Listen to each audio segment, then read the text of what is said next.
Abusuya mo bia kwa aba de ba Akroma TV GH so yaw amo minsa ene meeting. Omanhene wakasa to bi amane eye UTV titiriw ene onumuyanfo Kwame A+ se niema wo ye ya kyese. Wotete eye osunko kwamanko MPP omo letter omo de ebre UTV ni mu no.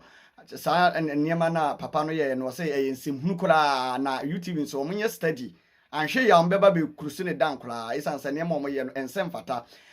Mu show no eye entertainment show enso eye na mo de adane political show na musibam eye MPP for toto ayampia keka nsamone afamayoko ne ho sanka mo be ne ye kura nka mo betimi afra MPP for na omo so de omo representative ababetra so na mo de mo ba na matoto bi amane na nakufuado ene Dr. Mahmoud Bawumia wasesa ne ma na mo ye no emfa ne kwam kura even kura nkrofo kura mo ba wo no na omo ye harmless na omunkura hwe na UTV for no omuhwe no omu be manage ya no be organize ne ya omunye ne yie na omunya saa nyatwom ne ya omoye no abusuya mema meka saa nwa no yenkone nkotie nsam o mahene wode yeto Ghana mountain so na yemre sese ya achi brante dunsia so am invaded the premises and even the studio of UTV. Yes. Why I almost say Kwame A+ atete MPP for let Tom the bar live on air or rubbish show or disrespect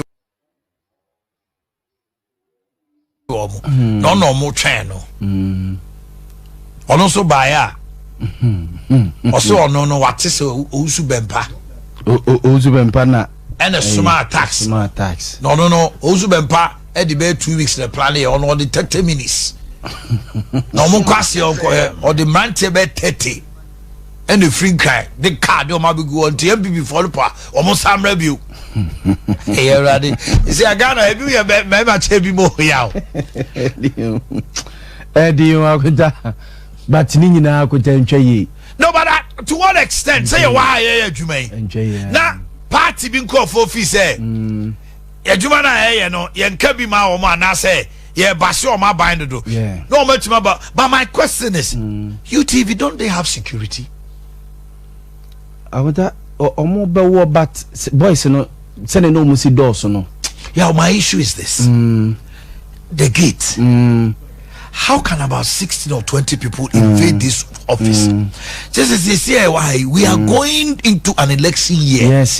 Every radio station or television station should take a cue from what has happened here and strengthen his or her security. Because 2024 you remember I dice you. Oh yes. LIS and training so are you're careful.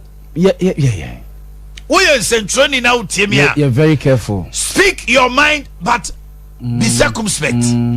Because the NDC is in opposition after ACET. Officer, economy in Niamabia and Koyente was said it's opportunity for them to come.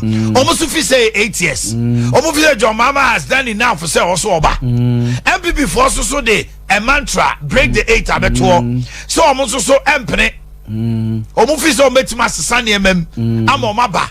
It's a dicey election. Your mama win election we NDC for fan maybe you. Yeah.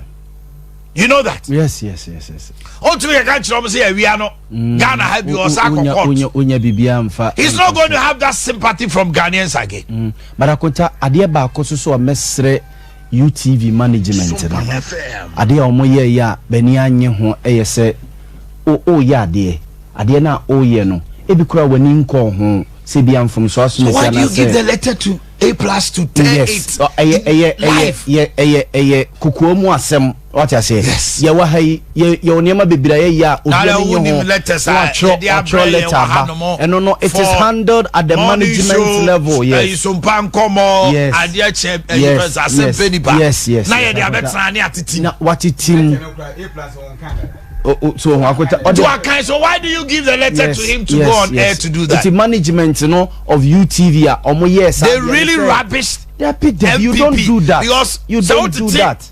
MPP letter moi MPP for anyone so you embarrass them nonsense of you've made nonsense of them to the highest level. You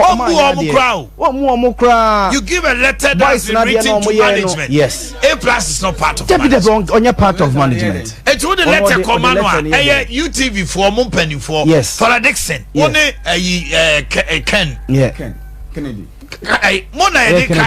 Yes. Handle it at the normal level. But you go and give the letter to A plus. Now I started team or air. Na me akuta letter no kro mo say reading no air no kra no. Me enya mo dia problem mo. Yan tramre mo.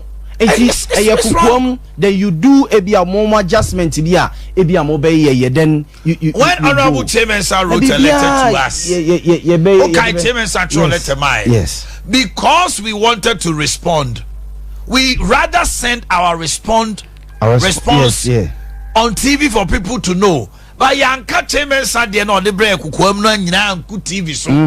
Because the moment you go on that tangent, then you are telling the government in power that you can go to hell. Yes. Because you have torn his letter on national television. But the tikrata Ekuta MPP letterhead. Yes. MPP head. Signed by the General Secretary of the party, the Chief Executive Officer. Let's say this to MPP for say they head. Akuta say Cynthia. Sal kata no mo de koma omo no. Who read the letter no?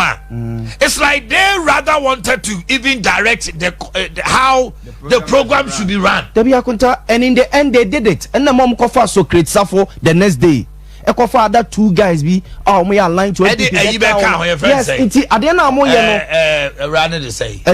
Dinosaur money so be kan the following week almost a panel no. And it means is that na mo ye na ya an entertainment and your can entertainment ade. It why must it be a continuous ade say attacks on government. Na mu di MPP atem na mu di MPP atem akota ye so pam hu for out no bema. That is why ono so be tro de akwa management one try come host.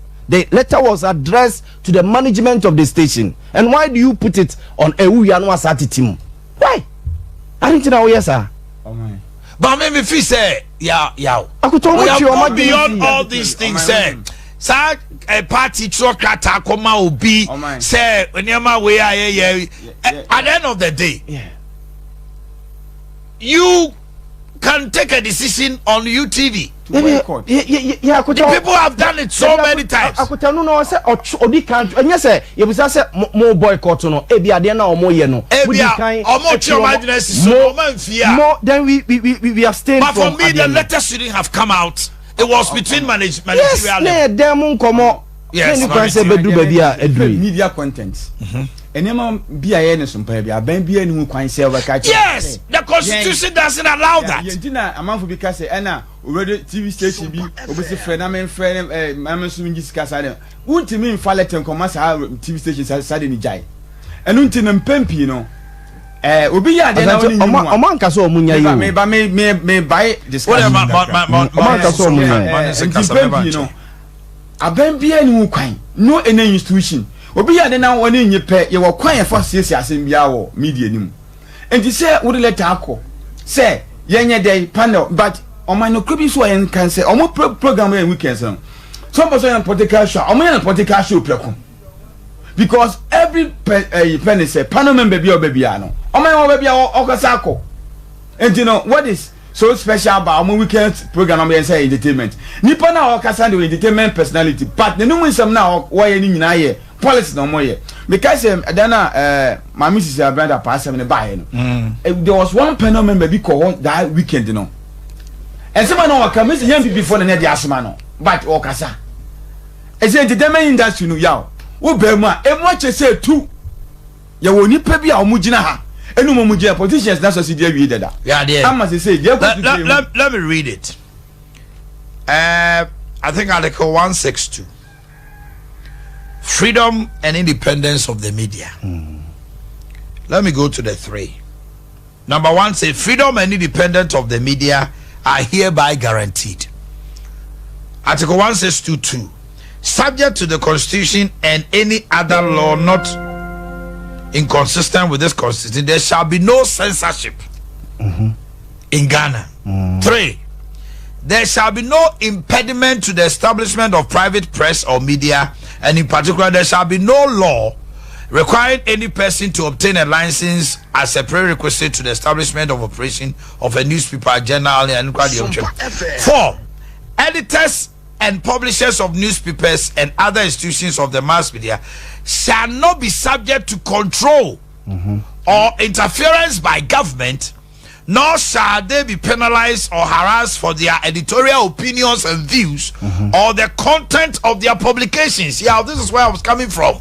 akota me no ya adwene, and that is why media no so say catch say you balance it. It's where was the balancing?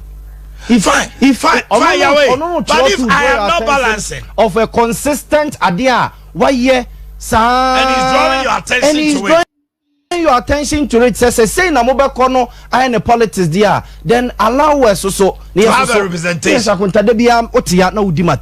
udimatem. Now you don't allow me some come there. Okay, and also natural justice. Natural justice, and yes, we are interfering with in your job, say with your job, David. Nemo, my so yeah, Jumana, Sakachre say, Ukobunkuma, Wakonifa. So ukod bonkuma no wakonifa e say if you have a fact no be a writer you can ignore nifa no na waye ni obeye but akota in this instance ade no omo ye no say even cry na nya the next week no mo de Socrates Safo and then one gentleman you see Mr. Logical and logic car panel no yeah it means say mo ano mo kukuo no mo say you've heard. But all this while logic has been with them. But I don't say the Ekoma consistently so no taking that trend was the Occupy Jolobino protest. And no for almost 2 weeks no. That's our trend in Akoso. Somebody like Bulldog, he's always been hard on the government. Yes. A+ is MPP person now, also particularly in Japan. Why are bitter with government? He has had a showdown with the government on many occasions. Obekas and Sone issue. I want to say Abuja issue and Kobae Kolebu CEO. And he has had issues with the government and another from day one. Abra say or more Jane contract between himself or Kolebu. Eti our issues. Eti on your opportunity betrasia. Say no na amount for starting with say the showbiz is taking a different twist. But at the same time, the constitution also allowed them say the editorial policy, opinions and views, no government can interfere. And the MPP writing to them to draw their attention, you can do it, but they can decide say you are not under any obligation to attend. But the taggery is what we do with. We should not accept this thing, sir. Yes. Yeah, Baba be election year. Now more youthful impetuousness. No matter how rusty you. People, maybe a terminal. Lord, look at the time. No terminal. On this year on this nonsense must stop. No. Me the northern region, NDC executives we are support is Bura and Central for Juma. Yes. And me just say court or more court and they are searching about that. They are true mason. So what you are saying to them searching and quantum. Was a party in the bar say or man smoke. The party has denied and they've owned them up. Say Omuni the Sumai. Me Friday be selectocracy ne ye. Be by him. You made ye be by him. Unim yakwa na wuni ha ye mo anye nti aye selectocracy obi a select ni nipa bi kogina nti am ayi edu asem se de court corner selectocracy we yim se asem we de yenye ntentem asem we de antwen sha ba ma musa question bi na se ja na wo ba bi no ayi jachi kwesi case na go say me te ya che ai wo sa